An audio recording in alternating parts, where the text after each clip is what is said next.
Hey everyone, welcome back to yet another episode of Battle Rap Resume. This is your host, Tom here. As always, follow us at Battle Rap Resume, get in touch with me, battlerapresume@gmail.com. You may be aware that I've actually started a new podcast. I actually launched it today.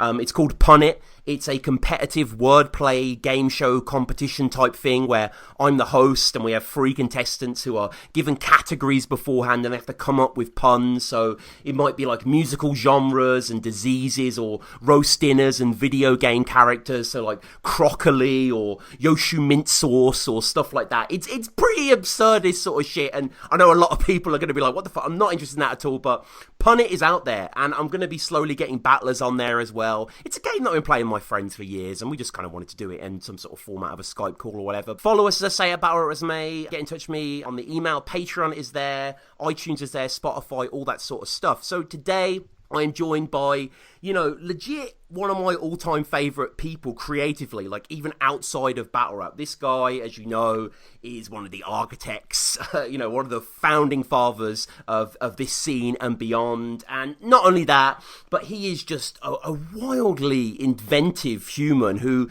continually inspires me and whose material I'm constantly returning to and just in awe of. Cruger, how's it going, man? How's it going, man? Thank you very much for that intro, man. I'm flattered. It's true. No, it's true. Like, I know. And you're just like, I know you're just a regular dude at heart. Like, and I'm not trying to put you on this pedestal, but like, I don't know. This is so lame, but I remember being in second year at uni and seeing your video of that Tetris rap. And you're outside a Don't Flop event, and like Zen's there and Blizzard's there. You remember that video? Yeah, I remember that. I was outside. What were them events called again? Yeah, was it like to the test? It was to the test. Yeah. 4 or something like that, or 5. I can't remember when it was. The one in Sheffield. Stop with the chat and give me some space. Karma strikes with the force of lightning. You didn't believe, so this is your fate. Rhyme kid, but don't miss in 9th place. 140, this is my pace. I'm the freshest at Tetris. It's a next shit. Been playing it since it was first invented. In 84 and ever since I haven't stopped, I'm restless. I'm still playing the same game, it's never ended. My current score has so many digits in it, it's past 2 centrillion and forever extending. Did I mention I'm playing it with one hand and started another on the other? I'm ambidextrous. Oh, was that the one with where Luna battled Mickey? Was that the one? Luna battled DPF. Oh, was that the DPF one? Yeah. That was just like, I must have watched that like literally 100 times. Like, I just kind of, when it comes to Tetris, professors watch it, so I try and perfect it. I'm ambidextrous, like, because it was like, I felt like it was a bit of a kindred spirit, because obviously we're kind of similar ages and whatever, and it's all that kind of like millennial 90s throwback culture, but just, I love the fact that you were going into such detail with such passion about something that's quite minuscule in the grand scheme of it. I mean, it's just Tetris, but you bodied it, man. Thank you, man. Yeah, that was a wild kind of stage for me creatively. I don't know why I was doing it. I did the one about swinging on the chairs as well. I was just take like mundane thing, not mundane, but like, I don't know. I like Tetris and I like swinging on chairs, so I just see how much I get out of it. But yeah, man, I really wish I did more of those kind of like weird concepts. But yeah, man, I'm happy with what I put out. Well, I mean, it feels like you've been going back to that a little bit on Cruger 7, your YouTube channel, where you've been doing like the Wolverine rap, the Donkey Kong rap, that sort of stuff. Yeah. That was like the video game shit. Like that was like ever since I did Rayman.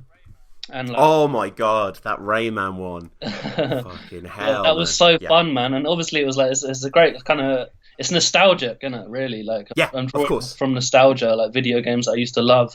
And it's like, I also like rapping on the soundtracks, because like, soundtracks are actually sick, especially in the Rayman one. Like the beats are Yeah. The one where you're, what's that Rayman level? It's kind of like in heaven. Well, the last one, where it's like all clouds.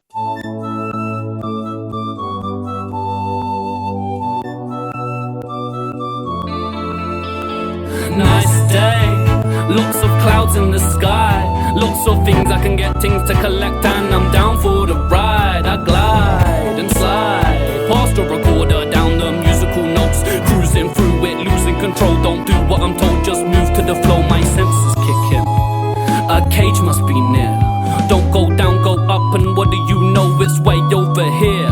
Rayman Rayman, like, that was like, because you know, we both had PlayStations or whatever back in the day. Everything was 3D, but Rayman still stood out for me. The beauty of the hand-drawn animation was crazy. 100%, man. Yeah, like I love platformers. Is my favorite type of game, and like a side-scrolling platformer, I love as well. Obviously, Crash Bandicoot's 3D. Oh my god. Anything that's like, I don't like it when it gets too open world and a bit too like. Obviously, I like that in Grand Theft Auto and shit like that. But like, as far as platformers go, like I just like the kind of like straightforward journey, side-scrolling or forward. Yeah, man. That's I loved it as a kid, and I still love it now. I loved it as well. Like I don't want to like decide my adventure too much. You know what I mean? For me in Crash, it was like, okay, there's 25 crystals and there's 10 gems, and it's something you want to build towards. Exactly, and there's nothing worse in a game where, especially with the open world ones, where you get to a point in the game where you don't know what to do next. And you're wandering around just like, well, what am I supposed to do now? And you just get kind of bored.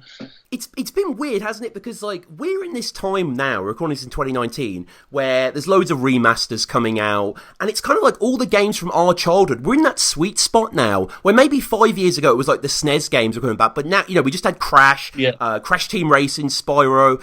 Were you ever a Medieval fan? No, I never played that one. Yeah, so that's coming out on the PlayStation in like 2 weeks. Like, that was a huge game for me and a few of my friends. Really looking forward to that. But it's like, I don't really know what would be next, because then you get to the PS2 where it's kind of like, it's still good. Like, it hasn't aged that badly. Yeah, PS2, I guess some of the games could be remastered though. Like anything could be remastered really. Like, but it's the same as like fucking films, you know what I mean? With all the Disney films, like they're just redoing them. Oh my god. It's just, they'll do the same with games, you know what I mean? It's just like a way of reselling the same thing. And obviously if it's already popular in the first place, they're already gonna invest money into it because they know it's gonna do well. So one of the things I want to talk about, because obviously I had you on the show twice. Yeah. We had you for the initial Battle Rap Resume, which was like a really early episode. I think that was like in the early 20s or something like that. And then we had you on, because I kind of forgot this before, but we had you on with Gemini for Mastermind, which I think was like the third or fourth episode. That was a really that's like one of the most viewed things on Battle Rap Resume, like, you know, so people definitely go back and check that out. But obviously Cruger 7, you're dropping a lot of content. Yeah. And one of the videos you dropped, which was more than a year ago, it's simply called Don't Flop. Yeah. And in it, you name... I mean, how many battlers do you name in this video? It must be almost 1,000, surely.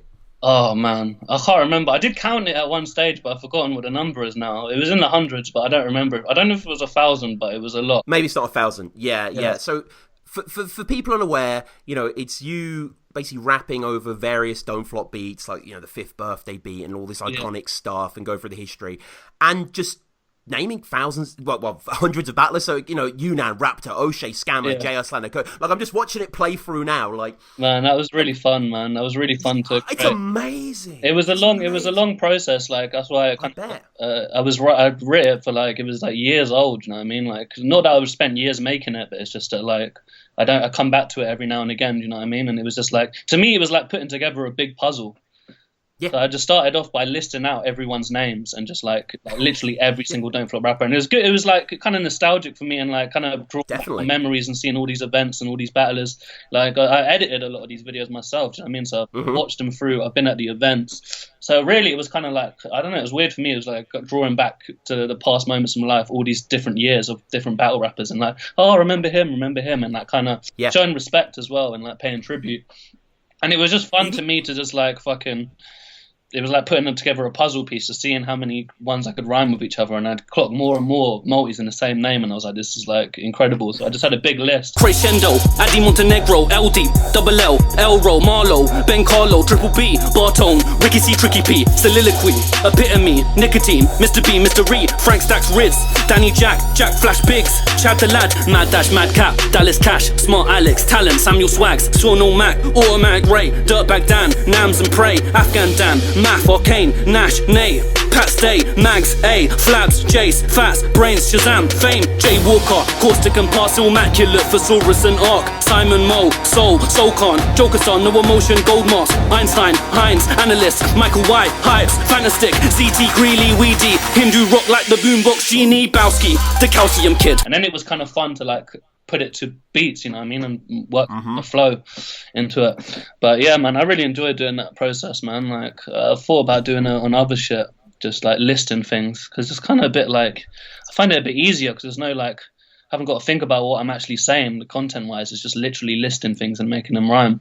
But you can still make it interesting, in my opinion. I mean, I want to get to Turn Up God in a second, which I think it creatively is maybe your peak. Like that video just floors me. But yeah, this one, and I like the way that you notice certain coincidences and you embellish them. So it's like all the ones, press one, lens one, Drek one, and then Quan at the end as well. And you know, evil eyes, all that sort of stuff. Like, what was the process of like getting the videos? Because one of the things that stood out to me was it's not just a random snapshot of the person. Often they're doing something, they're looking to the camera, there's a famous moment attached to it. Like, that must have took so long to go through and get all those pieces together.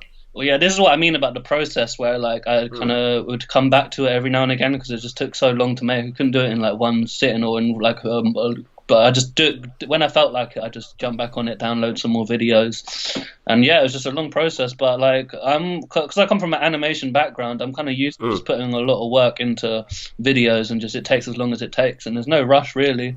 It's just I actually enjoy doing it. Do you know what I mean? And like matching the clips and then seeing after like listing these names, and now I'm actually seeing the faces and I'm remembering the battles, remembering the events. So yeah, man, it was a long process, but I kind of enjoyed doing it. So I just just downloaded all the battles and just like picked out random clips basically. Was there anyone you missed? Obviously you would have missed out a few, but were there any like glaring omissions or? Nah. I mean, it's probably disrespectful to anyone that did miss out. There was a few, like I can't remember, like really small time battlers like who did like one battle. Like obviously there was the weird thing was I included pretty much everyone that was on the Don't Flop channel. There was a lot of people on Don't Flop Extra that I didn't include. Sure. But there were some people in Don't Flop Extra I did include because I'd clocked so many names that rhymed with other names. I just felt like I had to include them. Do you know what I mean? So that's why I included some and not all of them. Do you know what I mean? But I think there was pretty much all of them with Don't Flop. There might be one or two. I can't remember. But if the ones I left out. Didn't really. It wasn't. I knew no one would really notice. No. But like, you know, from doing this show, and obviously I'm really interested in old Don't Flop history, and a lot of the times we're doing tryouts of people who never had a second battle and stuff. It's like, you had like Dr. Freud in there, who had one battle versus Press One. He was kind of this Russell Brand-like figure. And I was like, and just like so many people that just, and I love the quality because you're going back and forth in time. Yeah. You're going from like Sunburn 2 to like, you know, the first Don't Flop Weekender or something, and it's like really crumbly footage, a real HD, and it just makes you appreciate like how much fucking stuff you guys did. Like, that history is unparalleled. Yeah, man, 100%. Like, it makes me really happy thinking about it and just like reflecting on all the times and memories. So but that was part of like why I enjoyed doing it so much.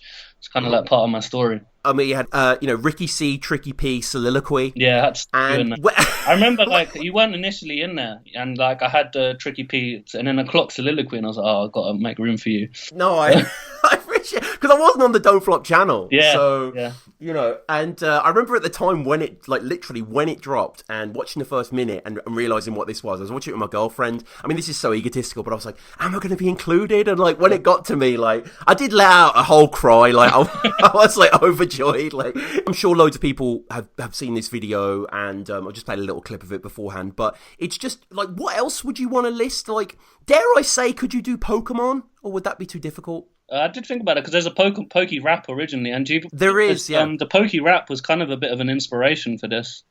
Mm-hmm. Yeah, I thought about doing, like, but I don't know about doing the Pokemon rap, just because it's already been done, do you know what I mean? But I don't know, man. I thought about doing a movie one. Obviously, like I made my list of my top 250 movies. So I was like thinking, how can I put that out? Can I wrap it? Can I like just post it? So I was thinking about that, but I don't know if I'm going to do that or not. Like, it was kind of good, the Quiet Genius one, where it was just kind of like a mashup of all kinds of references. But who knows, man? I don't really know what I'll list next, but I just like the format. Yeah, and so many like normal rappers that write, like, not Don't Flop, but just doing one on rappers in general. Yes, so it's so wide that it'd be too hard to include everyone. But I clocked so many. I started listing them, the ones that I rhymed, like Cardi B, Master P, and all this kind of shit. I'm not going to get into that. It's too vast, I think. No, could you do a UK one? I thought about that as well, and then I was like, "Oh, do I do it separate? Do I include America and UK?" Like, it's just I don't. Yeah. But maybe. maybe different coasts with different beats underneath or something. Yeah, and like it just feels like there's so many to include. I don't want to not include anyone. It's a hard one. That is just, I mean, yeah, that people would get affected. Video game characters as well, maybe could be another thing you could go into. I mean, yeah, potentially, yeah. Potentially, you know, I don't want to tell the quiet genius what to do or anything, but you know. Yeah, but when I'm doing the video game stuff, I like the kind of the format I've been doing before, where it's like rapping along with what they're doing or whatever.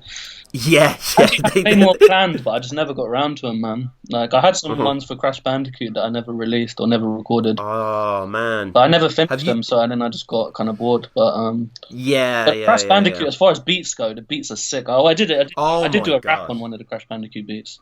Yes, yeah, you did. And you was that with you and Pedro? Yeah, no, that one we did as well, but that was a that was Viewpoint, wasn't it? That was a Wily beat called Crash Bandicoot. And then there was the Viewpoint one I did over the Crash Bandicoot soundtrack, Crash Bandicoot 2. But like some of the other beats on Crash Bandicoot are sick, like, and I love rapping on them, but I just never got around to actually putting them out. There's some other games that have sick soundtracks that like you could rap over really well as well. What would you put? It's like the old Wolverine game people talk about, don't they? Being like a kind of predecessor to Grime and stuff. Yeah, I never actually played that game, to be honest with you, but I just I heard that beat because of when it started going viral about like this was the first ever Grime beat that came out in '97, and it does sound like a Grime beat. But I was like, this beat is hard. I want to rap on this definitely. Yeah. I just I remember. With Wolverine, I'll just do, because I was Kruger, a diss track to Wolverine, like just that kind of route. Yeah. Tell Wolverine he ain't cool with me. You got two claws, well one's all I need. It's Freddy Krueger, I'm an altered beast. I'll slash you up when you fall asleep. It's too late to call police. I spin fools like pinball machines. Comparing us is tomfoolery. You're no hero, that's a fool's belief. Who the fuck is Logan? I'll cut you open. Guts exposed and your stomach showing. Blood is flowing, undergoing severe pain when I punch your nose in. Crush your skull and burst your eyes. Can't heal back when I hurt your pride. Try grow back them pearly whites. When I knock them out, it's an early night. But yeah, that was fun, man. That was my first one I did back after like a long hiatus. Yeah, because I'm looking at the channel now, and it was 3 years ago that you put the Crash Bandicoot Viewpoint rap, and then there's like a 2-year gap. Yeah. And then the Wolverine one comes out, and then the Super Mario one. And then I haven't actually seen so you did a video for DK, which is all like Larry David Curb imagery, right? Yeah. Yeah, man, DK's a good friend of mine. He just made a track called Larry David, like with Curb. Do you watch Curb Your Enthusiasm? Oh, I love Curb. Yeah, Curb Your Enthusiasm is one of my favorite TV shows, definitely. And yeah, he done track like referencing like Curb Your Enthusiasm, talking about Larry David. He asked me to do the video, and yeah, I just did it. Like banged it out quickly, just quick clips of Curb Your Enthusiasm. And you versus DK was the first battle on the Don't Flop channel, is that right? Yeah, on the Don't Flop channel, yeah. Yeah, not on the YouTube, but yeah, on the actual DF channel. Like, yeah. Jesus, where like that's where English and Scissors battled. Is that right as well? The English and Scissors, sorry. English and yeah. That was. I think they did the flatmate battle. Yeah. But I mean, again, guys, you know, Kruger 7 is out there, and it is just a wonderful channel. And another thing that I want to point to is the Quiet Genius Turn Up Guard, which again is a kind of list thing where you're saying I'm this, I'm that, and like. You are a fucking sponge, man, for cultural references. Like, I think I said to you before, like, you know, I'm someone who's, you know, really into film or whatever, and this chat show in the 90s and da-da-da-da-da. Like, you know, talk about David Icke on Wogan and stuff like that. And it's like, I love all this stuff, and I was saying to you, like half the stuff I don't even know, like, is that just who you are? Do you just envelop all this stuff because you've got such good taste and such niche picks throughout? Like, thanks, man. I'm very passionate about all this shit, man. I love it. Like, that is who I am, definitely. And like, I guess it's all the years. Just like I just thought, let me list everything that I rate, like everything that I like. That was kind of basically the basic concept of it. How many references can I pull, like from movies, TV shows, films? You know what I mean? Like music, like everything, just like. Random shit, but like everything I listed in there, like I love, and I'm like there was more as well that I could have included, but it was already like nearly like going too long. So, but yeah, man, I just love it, man. And like the video, I really kind of wanted to put a lot of time and effort. I'm Tony Clifton in a bow tie. I'm Rhyme Asylum in '09. I'm Don't Flop in 2012. I'm heaven sent from the depths of hell. I've become the omen just to show them. David Icke in 91 and Wogan. I'm a puppet from Wonder Shows and I'm Rupert Pupkin. You must be joking. I'm a smart guy in Dumbland. Bad boy Bubby in a punk band. Ross Gello with the suntan. Drake and Future on Jumpman. I'm a Battletoad. I'm Axl Rose. I'm Gaspino. I'm Alex Jones. I'm Luigi, not Mario. I'm Dimitri with the palindromes. I'm DD from Limmy Show. I'm Vinnie Jones. I'm Ricky Yo. I'm a conehead. Dan Aykroyd. Paranoid android. I'm a bad boy. I'm a bad man. Samuel L. Jackson. I'm a scat man. I'm Marilyn Manson. Crash Bandicoot. Scrappy Doo. Liam Gallagher's attitude. How do you go about constructing stuff like that? Because some of it is just kind of manipulated images, but then you get like, say, when you're on the cover of God's Son, Yeah. like that is incredible.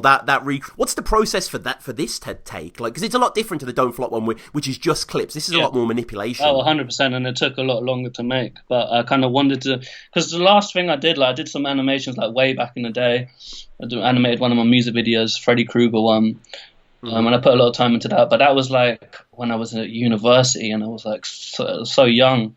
And since then, it's like, you know, that was like 10 years later, and I just like developed so much more as like an editor, animator. Like, just I've done so much more, and I could just knew how to like do a lot more like artistically. But I never really had a reason to really kind of put that effort into something. And especially when it's your own music and your own kind of video, you just have like free reign. Like that was actually music videos that I'd done, you know what I mean, for other people that I kind of could like, you know, be artistic with. But I knew like, I don't know, I just wanted to put everything into this like Quiet Genius one. It was just like the first track that I could just had an excuse to really kind of just like go crazy with the animation, or like animation video, whatever you want to call it, video editing.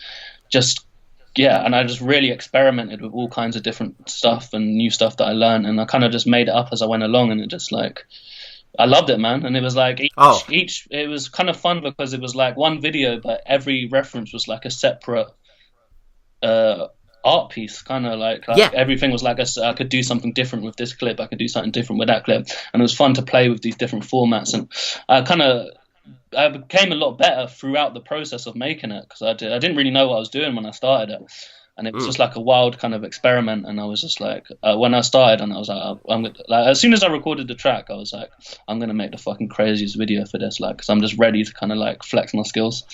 So that was basically the basic idea behind it. But I used a lot of it was a mix of a lot of different stuff. So a lot of the times I was editing the frames on Photoshop. So it's like an animation kind of style, where it's just like I was doing every single frame separately, but then looping it and then just adding effects on it afterwards. So it was a mix of like using Premiere, Photoshop, After Effects, doing like all kinds of shit. But yeah, man, I'm proud of that one. Yeah, I mean, it runs the gamut, you know, from Eddie Bravo to Nardwuar to Sam Kinison to John Locke. And one of the references you made, there's a lot of cult references in this video that I'm sure a lot of people would have gotten, a lot of people wouldn't have, whatever. One of the ones that I liked, and I'm not saying like I'm like the biggest sort of Kruger fanboy or whatever, but very few people would appreciate JSM with the brushstrokes, which is your dad, Jeremy Scott Miller, who I'm a giant fan of, incredible artist, like... What the like his work is really out there, like really challenging and quite troubling, but absolutely just out of this world, like. Yeah, 100%, man. And I've got to like, you know, my dad is a big inspiration to me, and like definitely I get a lot of my creativity from my dad. So like I had to shout him out, do you know what I mean? But yeah, no, thanks for that. I'm glad you appreciate it. Do you know what I mean? Like, no.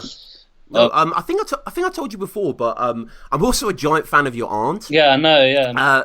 Yeah, Melissa Scott Miller. So because I mean, just a short story, but I basically used to do this blog, art blog called Queezi, and I would like every week I'd like write about a painter from the past that I liked and do some of their paintings. Anyway, I went to the summer exhibition. Have you ever been to the summer exhibition at the Royal Academy? Yeah. I didn't go to this year's one though. Yeah, I'm sure you've been a few times. Like for people not aware, I think it's the world's oldest kind of public art exhibition. Anyone can send in their work, and they take over this austere gallery, and there's lots of real, you know, experimental, confrontational sort of pieces in there. But anyway, anyway, I was there. This would have been like 2015, and I saw this giant canvas, and obviously it was your aunt's, and it kind of she does these beautiful kind of like, they're basically back garden pieces of London, but they're like wild, sprawling jungles and really detailed. And I saw it, and everyone was crowded around. I thought, this is really good. And then I saw it was by Melissa Scott Miller, and only because I knew obviously you were Scott Miller, and I knew your dad, so I was like, initially I thought, is this Kruger's mom? Like, I just thought, like, I don't know who this is. And I think I messaged you, or I messaged her or something, and then subsequently I've sort of spoke to her stuff. I guess what I'm trying to say is I'm not surprised that it kind of runs in the family, and, you know, if people want another taste of the Kruger lineage, they should go towards their artworks, you know? Yeah, thank you, man. Thanks for the shout out. Appreciate that. Go check out Jeremy Scott Miller and Melissa Scott Miller. Exactly. In terms of your work as well, also on Kruger 7, the battle history video, which is, you know, your own battle rap resume, so to speak. Yeah. And, you know, so you going through all your battles in a real eloquent, succinct way. Against LNC, I was gassed performing it to a massive audience. They all clapped applauding it. I was first on the day. I projected my voice, made sure my bars were short so they could get to the point. Our first paid event, everyone came through. Archaic and Coolers both making their debut. All the battlers stepped it up, it was on another level. At that time I realised we were onto something special. Then I had my biggest battle on a different channel.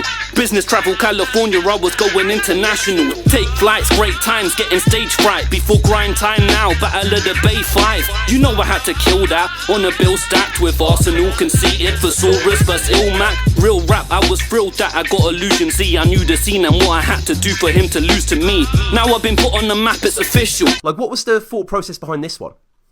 I don't know. I think it was just like quite therapeutic for me because, like, after everything that happened with Don't Flop, parted ways, whatever, I just felt like I was reflecting on the whole time, and I just thought, you know what I mean? Let me like put something out, but I didn't want it to be negative. I wanted to reflect on all the positive, and just like a kind of recorded history of like my whole. And I thought, at first I was going to like explain everything that happened, like with the everything in Don't Flop, but then I found like it would be there's too much to say. So I thought, if I use my battles as like a point of like discussion, it kind of, that will take me through the journey anyway. So obviously there's like years passed between a lot of my battles where like so much happened in Don't Flop, but like I thought if I can just talk about my personal battles, and like that will kind of tell a lot of the story for it. So that kind of was the basic concept behind it. And the beats I was rapping on, because a lot of the time I just need like the right beats to rap on. But that was a thing called Freestyle Frenzy by Joe Buddha, and it's got like Cannabis, Skinny Man, who else on it? Master Ace. It's a mix between UK artists and American artists, and this came out and there's more beats on the original if you want to look it up, Freestyle Frenzy. And I've always loved it. Scorsese is on it as well. Yeah, it came out years ago, man, but it's like I always loved that Freestyle Frenzy and the beats on it. And I wanted the instrumental because I just figured that this would be perfect for me to kind of, because it's got like different beats that will switch it up, and like I could, you know, do the longevity. But I couldn't find the instrumental anywhere. So the only place I could find an instrumental was on vinyl, but I didn't even have a vinyl player or anything like that. So I actually hit up, who did I hit up? It was Philly from Fire Life Cypher, and I said, I'll put out a status saying, can anyone like convert a vinyl into MP3? And he replied back on Facebook, and I just basically sent the vinyl to his house, and he recorded it, sent it to me. Oh, nice! And then that was why I had the instrumental. But it was kind of nice because it made it a bit more rare as well. That I thought that this isn't like beats that are widely available to everyone. So. Yeah, because I don't really have any like producers that I work with personally. I mostly just take beats from other places. So yeah, man, that was basically the story behind that, and it was therapeutic, and it was nice to because a lot of the beats I've been rapping on have been fast paced as well. Yeah, double time or grime or whatever the case may be. So like it was nice to kind of go back to my roots and like rap kind of like, you know, slow over hip hop. Yeah. And it's sort of, I mean, I should say, for people who maybe haven't seen the video, I'll put the link down below. It cuts between clips of the battles, and you were filmed by Sebastian, was it Taguang? Sorry, I don't want to mispronounce that name, but yeah, I really like that footage that sort of cuts back. It's really well shot. Oh yeah, 100%, man. Big up Seb, man. Sebastian, he's a sick videographer, and like that video was really fun to edit and put together as well. Was he? I mean, I'm assuming he's a uni lad guy, or Yeah, man, he's a friend from uni lad. Yeah. That was just like, I was so happy for all of you guys after Don't Flop that you went on to be part of. Well, at the time, it was like the media company, wasn't it, in terms of views and viewership? Yeah, 100%, and it was good to like kind of I just got to edit so much more different types of content as an editor. I've learned a lot more, and it was like it's been a great journey for me. And I mean, obviously, I don't want to get too personal, or whatever, but like, what are you doing now? Are you still editing? Is that your main capacity? Or Yeah, man, I'm still editing. I was at Unilad, and then after Don't Flop, I was Unilad, and then Unilad became Lad Bible, or Lad Bible bought Unilad. Oh, that's right. Yeah. So I was working at Lad Bible for about a year, and then I left recently, like last month, and I've just started a new job, but it's like a lot smaller company, but it's doing the same kind of thing, like social content. Editing, and yeah, I'm basically a video editor. That's what I do most of the time. Film a bit, but like editing's my forte. That's kind of like my shit. So I mean, it's good that not that it's a bad thing, but I kind of imagine you as like, the song "Do Nothing" of yours. Yeah. Like hit the snooze button, like that. Oh, like we've done a whole episode on the Lazy EP. Like that's a masterpiece in my eyes. No joke. That was me in my early 20s. You know what I mean? That was I did hit the snooze button, but now I get out. But he's like, what was it like going to a cocoon? Yeah. I'm not a butterfly, just a bummy guy. Yeah. That hit hard. Oh, thanks, man. Yeah. And you got a video to that as well, haven't you? I think that's got quite a few views, a Do Nothing video. Yeah, but they took it down because the beat that I rapped on was it was obviously a high-tech beat. I mean, they did a copyright thing where they basically took away the audio. And I've tried to re-upload it and stuff like that, but they just take it down every single time. So there's nothing I can read. Yeah, it's a shame, but yeah. And in terms of like battle rap in general, you still got a pulse on the scene? Are you sort of watching it from afar, or? Yeah, man, definitely. Like, it's good to always go to events, like the big events. Like I was at the last event I was at was the Premier Battles one. I filmed that, and it was just fun to be back in the mix, man. Like I really enjoyed that. I love like the community, seeing everyone. Sick battles like. Raptor killed it, Unanimous killed it, Red Flag, who I wasn't familiar with before, was really good. Yeah, obviously fantastic. Real Deal fucking murdered it. Oh my god. Yeah, there was great performances at that event, and that was good to see. And like they got another event as well. I'm looking forward to that one with Shotty vs John the Don. Oh yeah, All Star. Yeah, I'll be there. Are you going to be filming, or? I think so. I'm not really sure yet. I will be filming. Sick. I'll definitely be there in attendance. So I'm looking forward to that. I still watch the battles here and there. I don't follow it as like closely as I did probably, but any big battles I'm like definitely checking out. King of the Dot, Disaster vs Soulcon, very excited about that. Oh yeah, I bet you are. Yeah, man, that was so, like I haven't been that excited for a battle in ages, man. Like I've been waiting for Soulcon to return for so long. What's your take on that one? Oh man, yeah, definitely intrigued.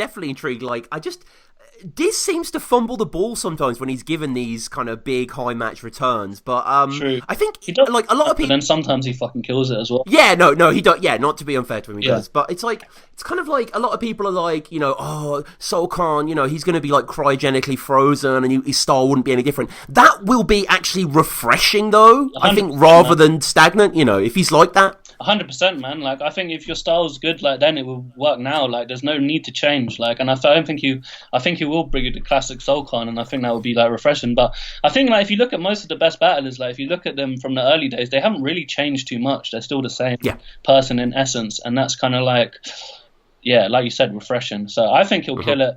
Like the times has changed a lot, but like. I don't know, man. Like, look at like Respect BA. Like, I thought he took a long hiatus out, and when he came back, he was doing the same style he was, but he was just fucking. Do you know what I mean? Just like straight punchlines, but he fucking killed it. And like, I think Respect BA is like slept on, like one of the illest. Oh, I don't know why he's not getting big top tier, but I don't know why he's not headlining All Star. Like, I agree. Respect PA is incredible. 100%, man. Yeah. And I thought the same thing about Tenchu. Like when he had his comeback back, copyright.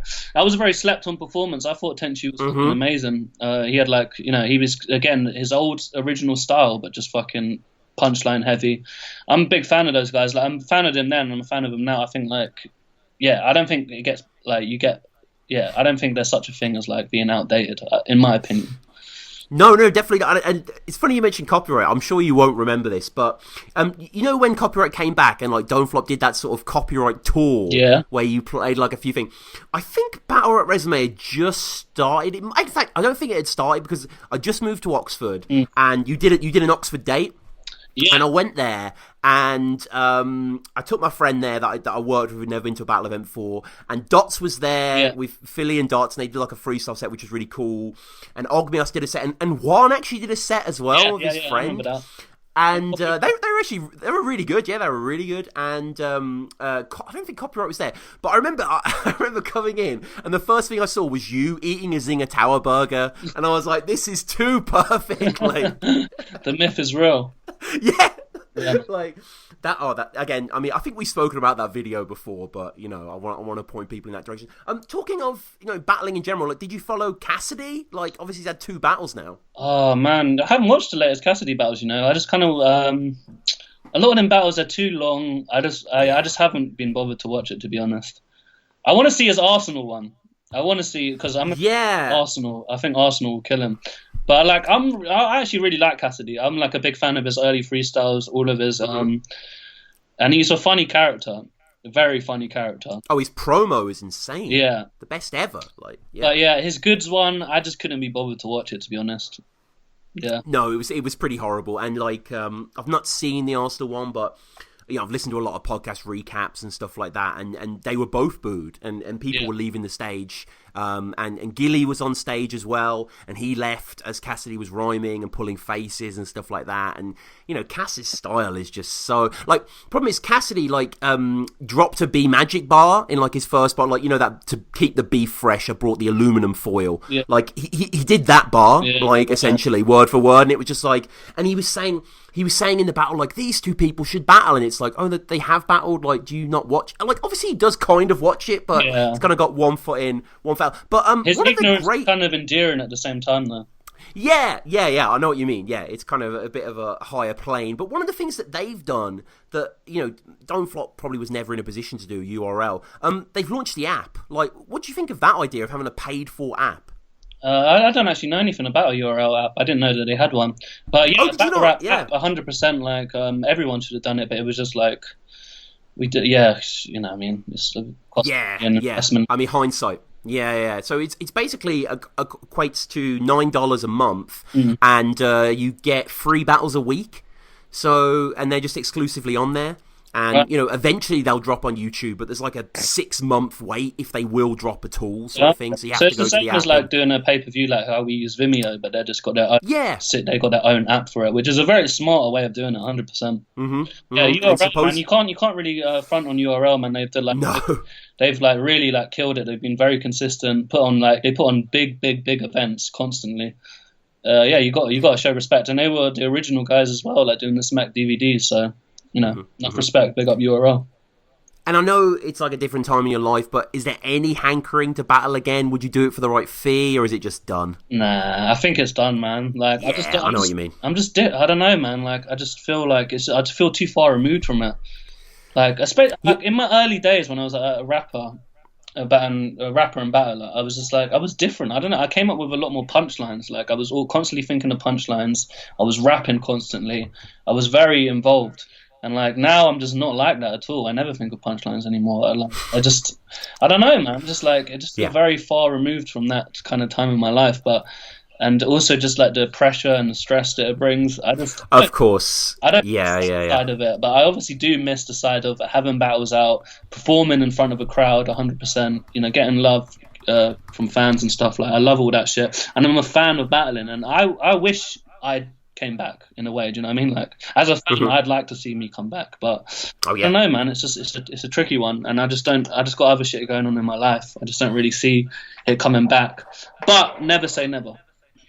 No, I understand that, and it's kind of like, you know, the more time goes on, the more I see battling almost like a sport, like football. Like, you know, you do have that prime, don't you? That kind of 8-10 years sort of thing, and then you just can't expect all the players to be like they were. And, you know, in the battle history video, you do say that in the Fresco battle and the DNA one especially, you didn't really feel the same. No, that's true, man. Every single battle, my last 3 or 4 battles I didn't really want to do it, but I kind of thought, oh, let me force myself to do it. And I'm glad I did it. And I'm glad I did all the battles. Like, no regrets on that. But I really didn't enjoy the pressure leading up to it, and I always felt a bit, you know, sometimes I wouldn't feel that confident with my material. Yeah. But it always paid off in the end, and like pressure does make you, like I say in the track, I think, like it brings out the best of you. But yeah, man, like, you know, sometimes I think about it, but yeah, I don't know, man. I get it. And I mean, would you say maybe Conceited is the peak? Like, because that was a pretty astonishing performance. Like, yeah. Oh, thanks, man. Yeah, I'd definitely say that's my favorite battle and my best performance.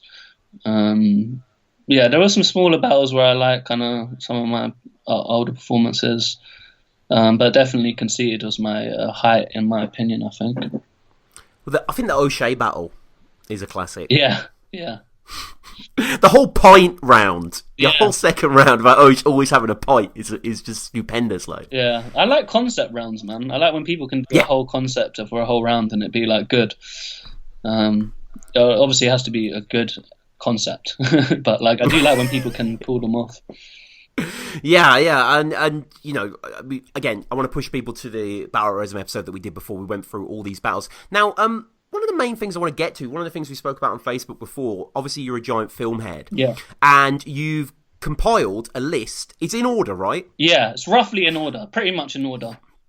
Roughly in order of your top 250 films. Yeah. Now, what I want to do, obviously we're not going to go film by film. Yeah. But I've got it here in front of me from 250 down. Yeah. And I'm just going to pick out a few because, you know, I love films as well. So the majority of these I've seen. Now, one of the things that catches my eye is a film from 1999 that I've only seen once on Sky Movies in like the early 2000s. Remember Tube Tales? Yes. Yeah, Tube Tales was really so cool random. movie. To be honest, I don't think that's in my top 250. The ones at the bottom are like ones thrown in there. Yeah. And I'm like, because I really like Tube Tales. It's a very strange kind of cool throwback movie. I like the concept of it, and it kind of like, if you watch it, it kind of like captures the time of the night, the London Underground in the 90s. Absolutely. And me, I've been traveling on the London Underground all my life, so like I love to see that. And I think there's some of the sketches, because obviously it's like a short movies, and they're all set. It's London. nine short films, all on the Tube. All set on the London Underground. Some of them are good, and some of them ain't so good. But I just love the whole, I don't know, the aesthetics of it. It's just, it looks, it's kind of cool.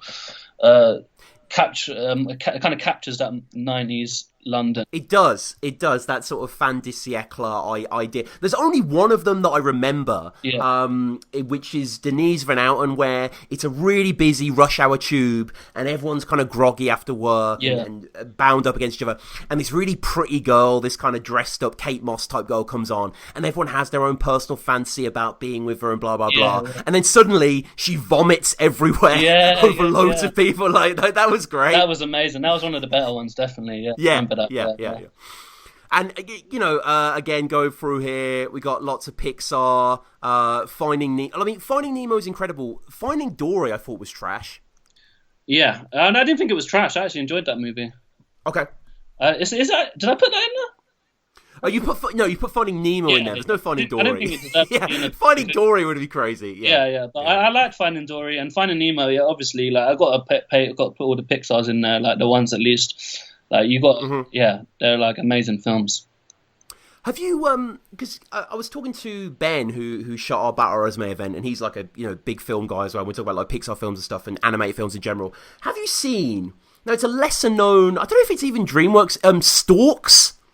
No, I don't think so. What kind of you know like about when storks deliver babies and that sort of idea. Yeah, like Dumbo. It's kind of like it's kind of like a parody on that, and like a kind of kid breaks in. It's a bit like Monsters Inc., but it's actually really funny and really like satirical. Yeah, because it's kind of the idea is storks realise that humans make babies, so they become Amazon basically and start just delivering actual packages. And it's kind of like a pull down of that society. Like that's a really film. I mean.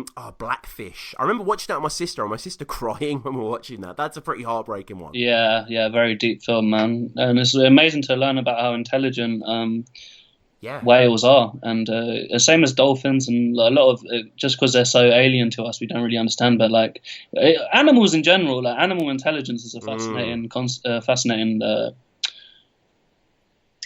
thing.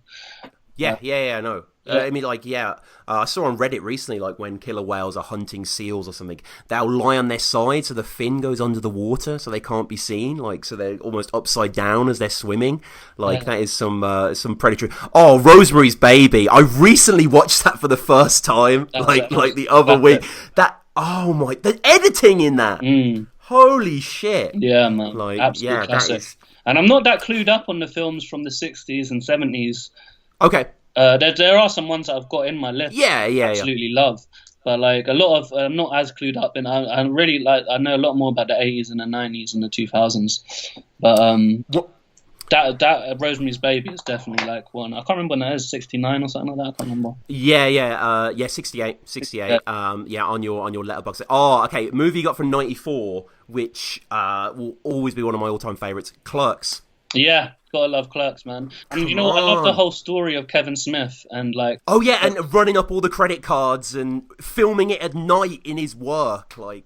Yeah, exactly. And like how he did that film on little to no budget, and he made it black and white because it's cheaper, and just like made an amazing film. And it's just like, I just love his whole story, and I think Kevin Smith is a great director. Yeah, did you listen to any of his podcasts? No, I need to check him out because I've listened to him on other podcasts. And I've watched a lot of his videos of him just like interviews and shit, but I haven't actually listened to his podcast. I'm gonna check that out. Yeah. So he does quite a few. He used to do one called Fat Man was it called? No, it's called Fat Man Begins, I think it was. Yeah. No, sorry, Fat Man on Batman. So it's basically him interviewing people who've written Batman comics or acted in Batman films, whatever.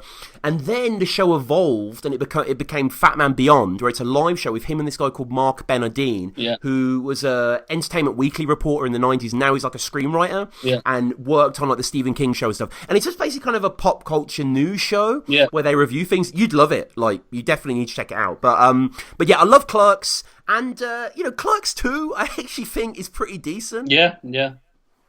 I like that Lord of the Rings. Yeah, I like a lot of the rom-coms he done as well, man. Like Chasing Amy. Chasing Amy. Chasing Amy's great. Yeah, there's even like I can't remember what they're called now. There was one with Jennifer Lopez. It's like badly rated. Jersey Girl. Yeah, I like that. Yeah.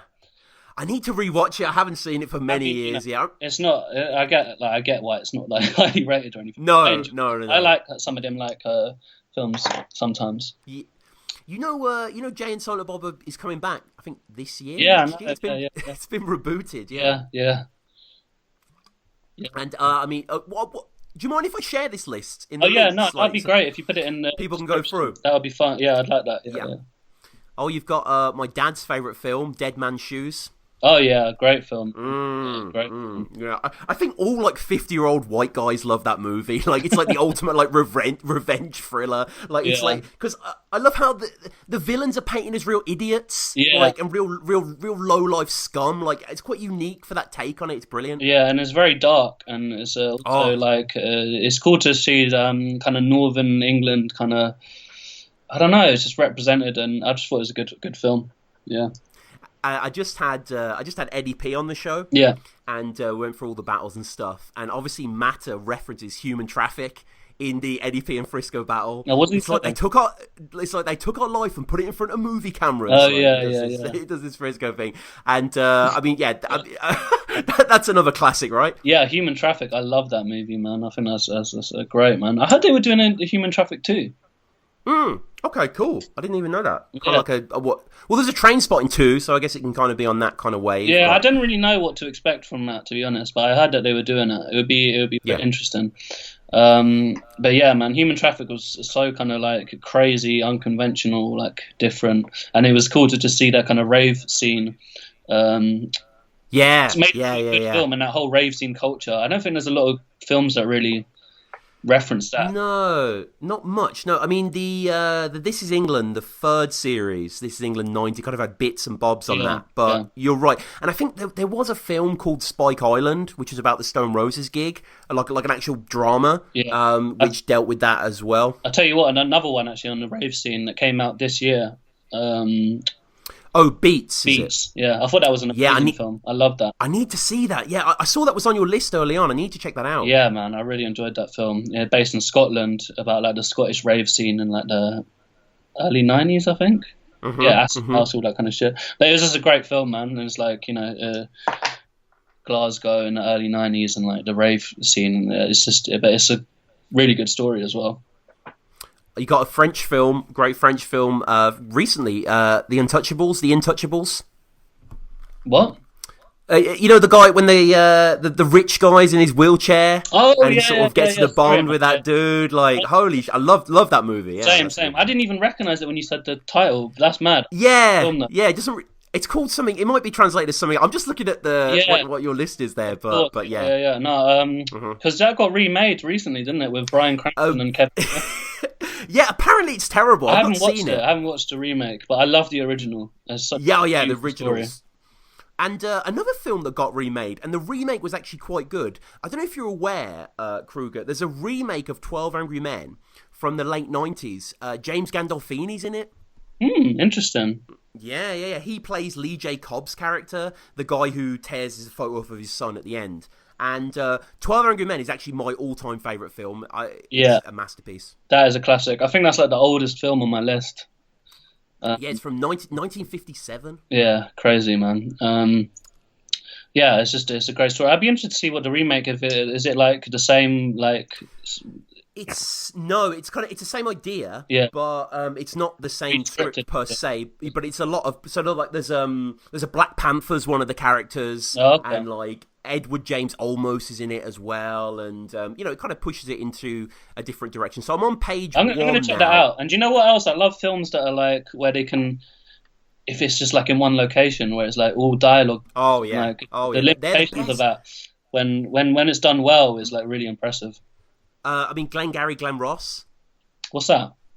Have you not seen that with Alec Baldwin and Kevin Spacey and Jack Lemmon? No. Oh yeah, that's a really good, where they're kind of like all salesmen. And I mean, okay, it's not in one location, but do you know the Before Sunset, Before Sunrise, that trilogy with Ethan Hawke and Julie Delpy? You know what? It's mad you said that, because I watched that very recently. This week, I watched it for the first time. Oh really? Yeah, because I've got a huge. The reason I use this app that I made the 250 list on, I could have a watch list as well. So I've just started adding loads of films, because when I was doing a lot of research making this list, and when I was doing the research, because I was looking up all these films to remember which ones I've seen and which ones I haven't, and it made me like check out, like read up about lots of other films that I haven't seen. So I just added loads to my watch list, and they were some of the ones that were on my watch list. So I watched them recently, and I thought they were amazing films, man. Maybe even including in my top 250. I really thought they were incredible. You watched all three? Yeah, I watched all three. I agree. Three.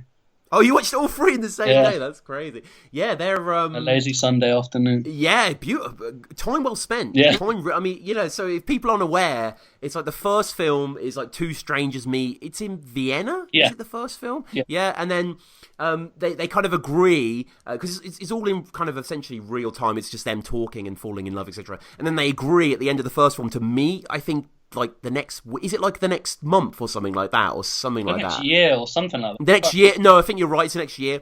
And then the next film's like 10 years later, and we learned that they never met, and Yeah. And then they get together, and then the third film they're married, and they're actually in a real relationship. And they're really, really, truly brilliant pieces of work. And yeah, I agree as well. I love that kind of freeform kind of dialogue stuff. And you mentioned about a watch list. I've got to be honest with you, Kruger. This is my watch list now, your top 250 films. Like, I'm just going to work my way. Whenever I need something to watch, I'm just going to go. Because I think there was something I saw before, like something about Joe in the apartment or something like that.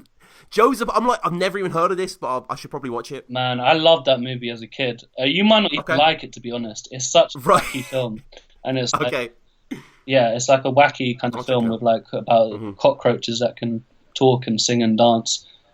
Oh right, okay. Yeah, it's about cockroaches. A guy moves into an apartment in in New York. A very 90s movie, like silly comedy.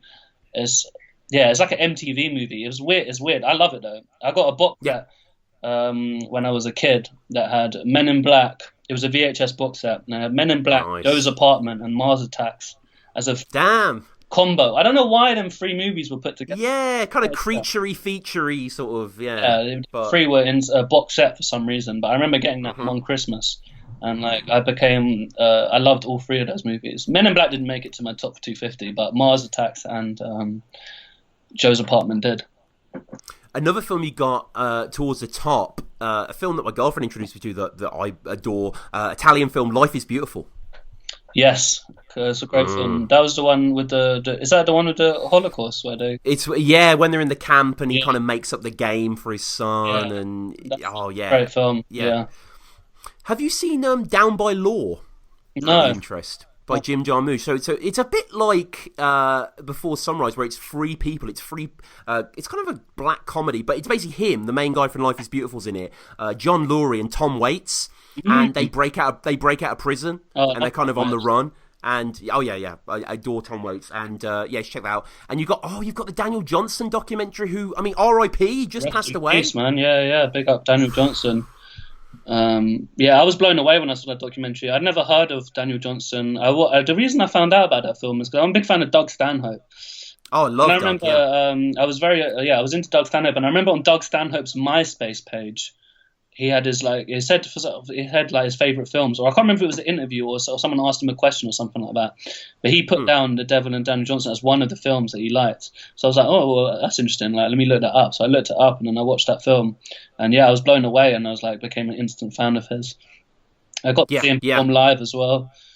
No. Yeah, man. Like, what? Just what in London in 2010 or something like that. It was a long time ago. Man, saw him perform live in London. It was a great show, and like he had a lot of other people covering his songs for like the before he came on, which was cool as well to see other people's take on his work. So it was a great show, man. Really enjoyed it at the Barbican. Yeah, that's awesome. Yeah, there was just a not Tom Waits, but there's like a Tom Waits tribute thing at the Barbican just recently. And they're always pretty good. I got into Daniel Johnston through the least. You got into him in a cool way through Doug Stanhope. I was watching Girls. I don't know if you've ever seen Girls with Lena Dunham, HBO, sort of slightly comic, kind of like Sex and the City for millennials. Right, it's not very good. Yeah. But anyway, in the credits, there was this song, and I was like, what the hell? I love this song. It was Life in Vain by Daniel Johnston, and I just looked it up, and then from there just dug into his back catalogue, and I agree, he is an absolute genius. He was in his song was in Kids as well. Oh, Kids with Rosario Dawson. Yeah, Larry David. Yeah, was it Larry Clark? Larry Clark. Yeah. Something like that. Anyway, he the Casper the Friendly Ghost. They play that song in the movie, but I didn't like think about looking that up or anything. Of course, I realized that was he was in that film. Yeah. The Wrestler as well, another one of my favourites. Yes, yeah. Darren Aronofsky is one of my favourite directors. What an auteur. Yeah. What a guy. Yeah. Obviously, Requiem for a Dream is the one that I put as number 1. Yeah, that's crazy. That's your number 1 favourite. And has that been for a while? Has that been there, since you've seen it, or...? I rewatched it to confirm that I'd agreed with it, and I do agree with it. Like, I just think it's a masterpiece, but it's a very kind of unsettling film. I just think artistically it's just great. I love all the shots, and I love it kind of makes you feel like weird after it.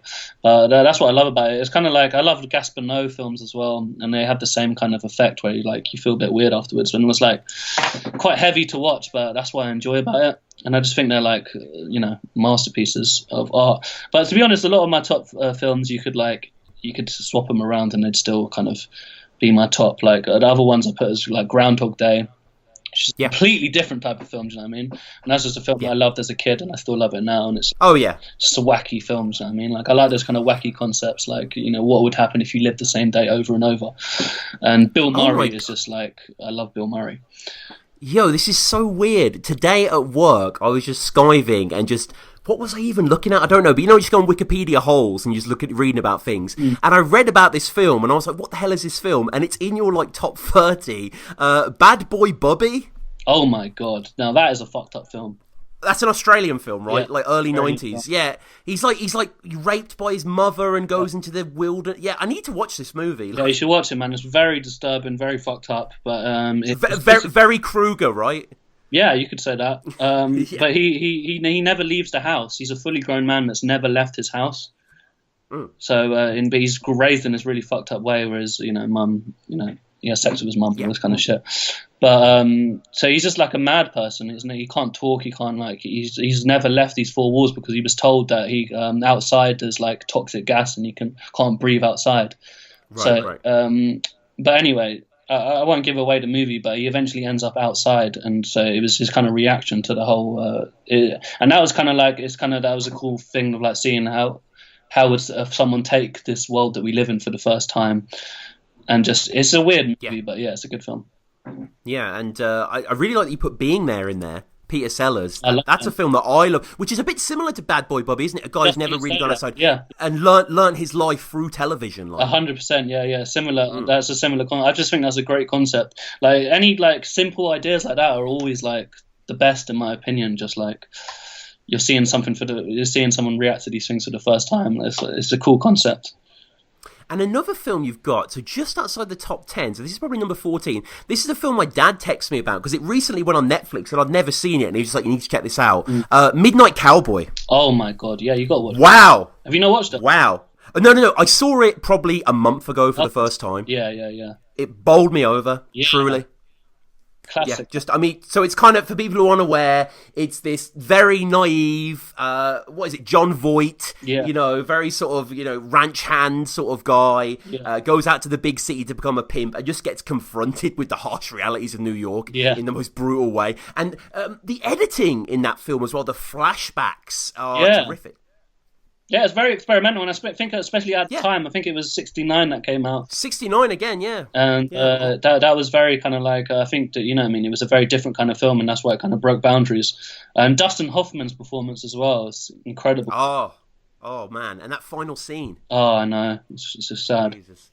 I remember that was parodied in Seinfeld. I used to watch Seinfeld a lot as a kid, and like they used to have on the DVDs Notes About Nothing was a feature that was kind of just facts about the episode as it went through. And I was like Kramer and George on some coach, and it was like, this is clearly a reference to Midnight Cowboy, and it always just stuck in my head like, okay, Midnight Cowboy, but I was never. So other scene that always gets referenced in that movie is the one of him being in New York and is playing everybody's. And it's just that sort of towering metropolis, and definitely. And just like walking by. I've seen that parodied so many times. Whenever I play that track, it's like synonymous with that scene. So we get to our top 10. Yeah. This is Kruger's top 10 favourite films. So 10, we'll just talk briefly about each one. Lock, Stock and Two Smoking Barrels. Yeah. Obviously Guy Ritchie. Do you know me? I loved Guy Ritchie's first two films, Lock, Stock and Snatch, are like both in my top 10 movies. Oh yeah, immortalised by Tony D, right? Snatch.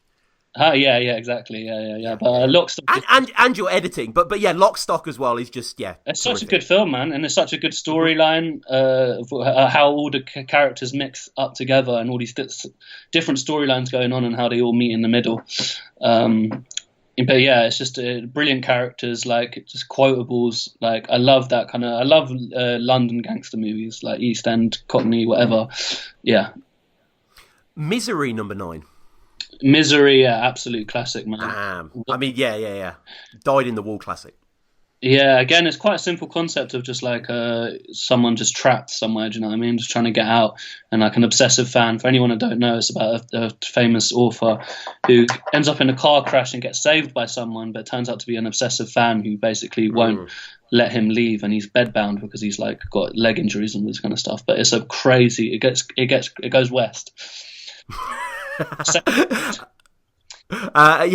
Number 8, like I just like, if I was to have to guess Kruger's like top 10 favorite films, I definitely have put Being John Malkovich in there. 100%, man. Again, it's a wacky concept, you know what I mean? Like, a bit like a Groundhog Day, where it's like, oh, what if you could go inside someone's mind and live as them? And like, but I think it was just so cleverly done. And this is Spike Jonze' movie debut.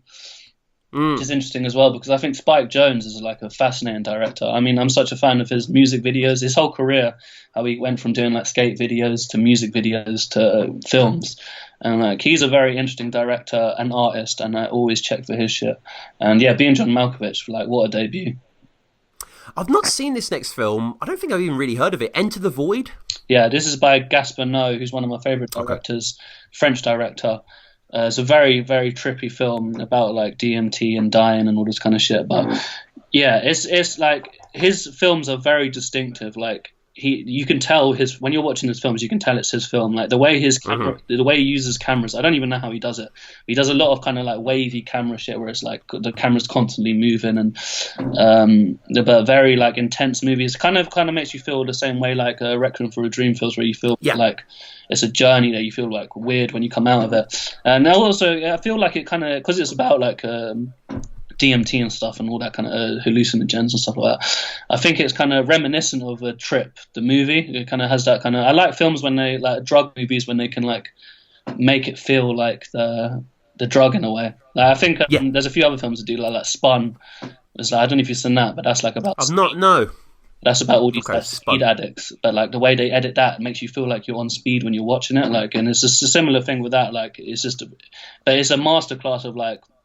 Yeah, art, but Gaspar Noé, I love all of his films, and they're all fucked up, and they're all like amazing. Gaspar Noé. I mean, I've got to be honest, I've never even heard of Gaspar Noé. I'm gonna have to check this person out. French director, but super fucked up films. He released one last year, in 2018, called Climax, which was very, very good as well. It's in my top 250. And number 6, this is a film that's in the zeitgeist at the moment because of Joker. Yeah, one of Scorsese's best, King of Comedy. Yeah, I watched it last night actually. Yeah. Didn't you reference Rupert Pipkin in something or other? Maybe in Turn Up Guy. Reference him in Quiet Genius. That's right, of course. And that just goes to show like what this film meant for me. Like, I just love it. It's just such a great film, and like I think what's great about it is his stand-up at the end is actually really good. Like, and it's a whole unbroken set. Like, thinking that you're going through this whole movie thinking that when he gets on stage it's going to be like awkward or a disaster or something really weird, but the fact that he kills it. And he is the king of comedy. I just love it, man. I just think it's... and it's so mad when I watched it back. Like, I watched Joker recently as well, which, again, I loved. And I think that automatically goes in my top 250. I think Joker was an incredible film. And but it was interesting seeing the comparisons between King of Comedy and Joker. And I also thought it was a bit of a nod to King of Comedy and Joker casting Robert De Niro as a talk show host and all that kind of stuff. But yeah, man, what a film. Martin Scorsese. Brain Dead number 5, Peter Jackson. Yeah, I love this film. It's so different than all the other films in my top in my top 10 anyway. Where it's like a kind of B movie. It kind of looks like a bit like a B movie, just like ridiculous, all out horror, crazy, like funny acting. Like it's just, but Peter Jackson's early work is really incredible, man. I love all his early movies, and I think that's another thing I say in Quite Genius. I complete Heavenly Creatures and I haven't seen Heavenly Creatures, that's on my watch list. Oh, have you not? Oh, yeah. Really Brain Dead and Meet the Feebles. Meet the Feebles is wonderful. Yeah, I love that. That's in your top 250. I think I saw that earlier, right? Yeah. Oh yeah, it's quite it's just just after Bad Boy Bubby and around by Toy Story, so some good really high place in there. Snatch number 4. You mentioned Guy Ritchie before. I mean, Snatch again. Yeah, similar story to Lockstock. I mean, I love that movie, but I think Snatch is probably the most quotable. Do you know what I mean? Like, it's just there's so many quotes in there, so many good characters, good performances.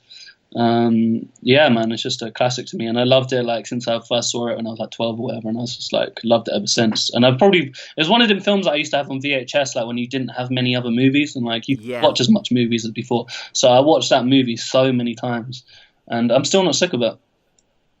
Isn't it weird? Like, people of our generation, we kind of have like a foot in the past because we remember before broadband streaming. Yeah. And like all these films we've mentioned, I can watch whatever I want right now. I can watch it as we're doing the podcast. I can just have King of Comedy on in the background. But like you say, with the VHS, that was hard earned. I know, and you watch stuff on TV when it came out, and you had in the middle, and like when your son was coming out on TV, you know what I mean, you made room for it and stuff like that. Oh yeah. So it's just a completely different time when you go cinema and all that kind of stuff. But yeah, man, like. Yeah, but I love it at the same time that we're in this stage where now I can look up all these movies and watch them instantly. So yeah, but I'm appreciative that I come from a time before then as well. And I mean, we spoke about Groundhog Day and Requiem for a Dream, which is your second and your first. Pulp Fiction is your third. Yeah, 100%. Like Quentin Tarantino is probably my favorite director as well. All of his films are in my top 250. He can't do no wrong as far as I'm concerned. And Pulp Fiction is just like, you know, the best one really. Like, but I love all his films. And yeah, Pulp Fiction, absolute classic, man. Again, like Quentin Tarantino's dialogue is always so good. There's something so cool about his movies. Like, look, I mean, we could go through every film here, like, and I just want to thank you for sharing this list with everyone, because it's like, it's got some use, to be honest, because I made it and it's been like sitting there, like no one's even looked at it. So I'm glad that, and especially if you put it in the description, I'd happy to talk to people about films and stuff. So if people check it out and let me know what they think, I'd love to hear about it. Well, you know, this has been great. I mean, like I say, we didn't really have any topics, really. I just wanted to talk about, you know, the stuff of yours that I love and movies and whatever. Like, are you working on any big sort of projects that maybe will be on Cruger 7 or anything like that, or? Not at the moment, man. I need to cook up something. I haven't really got a lot planned, but I've just been busy with other stuff. But you know, it'll come again at some point. I'll just have little creative bursts, little creative waves. I did a music video for Mark Grist, actually. Oh, sick. Okay, cool. I don't know when that's coming out, but that's kind of cool. It's kind of it's similar to Quiet Genius and Don't Flop in the fact that it's like he's referencing lots of characters and it's like me drawing it, but I've made it a bit different as well. But I know that Mark Grist was doing a show in Edinburgh and he was using that as part of his show. But he's going to do a YouTube release at some point as well. So yeah, look out for that. Fucking great. Okay, well, you know, people follow Cruger at Cruger7. Go on the YouTube channel, check out all the videos we spoke about before. The Don't Flop video, the Battle History, the Rayman video, the Tetris one, the In My Suitcase as well. You know, all of that sort of stuff. Like, you know, the Drugged Up Magician. Oh yeah. I don't think that's on your actual channel. I think that's on like something else. You know, I had so many fucking random lyrics that never got released, and so many like I had like documents and documents and documents of shit that I never recorded. And it wasn't. I guess when I was writing it, it wasn't like the same as nowadays where you can just film stuff all the time. And it was a different. Yeah. It was a different time. But if I was like, I would have fucking done it all at the time if it was like how it is now. Well, it's like you know, with Daniel Johnston and with so many other people, like we get the box sets, you know, we get all the unreleased. I wish there was a Cruger 7 box set. Like, I know it's never going to come out, but like a 10-disc anthology, like. Yeah, I got some random unreleased tracks and shit I can send you, but I don't. Okay. Oh yeah. No, you sent me. I sent you. You sent me. You sent me a few things. They were great. Yeah. You just reminded me. Yeah. I need to go back and listen to those and maybe put them on Battle Resume. But I won't. Because, yeah, guys, follow us at Battle Resume. Get in touch with me, battleresume@gmail.com. Again, Punnit. We've started this wordplay competitive game show. I'll put the links down below for that. There should be a few episodes out there already on iTunes and YouTube. Cruger, thanks again for your time, man. This has been so good. Thanks for having me, man. It's great to catch up, great to chat, and thank you for all your compliments and stuff. I really appreciate it.